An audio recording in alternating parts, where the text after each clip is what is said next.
कांग्रेस सुरजीत थे, इंद्रजीत गुप्ता थे, बरदर साहब थे, देवे गौड़ा थे, सब लीडर थे। और मुझे धमकी दी कि अगर अहमदाबाद के अंदर प्रवेश किया तो तुम्हारी जान चली जाएगी, मैं कोई जिम्मेदारी नहीं लेता हूं। ये हमको धमकी दी थी। मैंने परवाह नहीं की, जान चली जाएगी, लेकिन जिन पर जुल्म किया, अत्याचार किया है, किस मोहता वोट भाग रहा है। मामूली बात, तुमने महिलाओं को नंगा किया, तुमने महिलाओं को नंगा करके गुप्ताओं में, चोटीवाली गुप्तांगों में, वो अफसोस के साथ कहना पड़ रहा है कि जब हम गए अस्पताल के अंदर तो महिलाओं ने सारे कपड़े अलग फेंके। मैंने अपने आंखों को पीछे कर लिया। उन्होंने कहा, कर रहे आंखें पीछे, मैं आपके अलावा किसी को नहीं दिखाऊंगा कि चोटें कहां हैं। अब सोचो, ये उत्तर प्रदेश में घूम रहा, अब सोच लेना चाहिए चोटें कहां थी।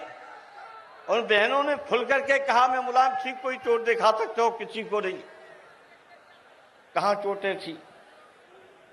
सुरजीत साहब ने कुछ थोड़ा देख के एकदम भाग गए।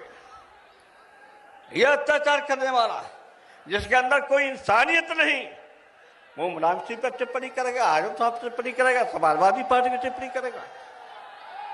और बीजेपी को कोई नेता ही नहीं मिला।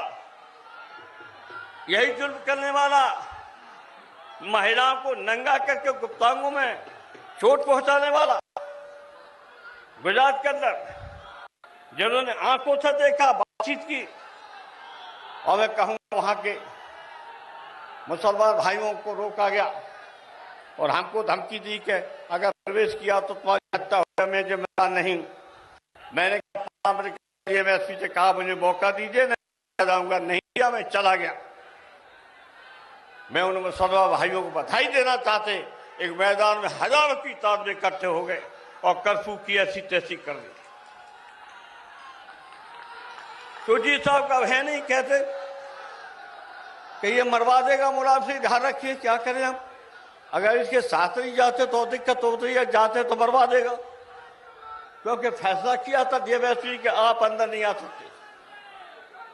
ये गुजरात बनाना चाहता है, सोचना पड़ेगा। ये बीजेपी ने इसी को प्रधानमंत्री का उम्मीदवार बनाने का मिला, और कोई आदमी नहीं मिला जिसके खून से हाथ रंगे हैं, निर्दोषों की बहनों महिलाओं की इज्जत को लुटवाया है, चोटें पहुंचाई हैं। उससे मुकाबला आपका है। और कहते समाजवादी पार्टी बीजेपी का मुकाबला, ये नहीं कहा, इस पार्टी ने कहा मुलायम सिंह मोदी का मुकाबला।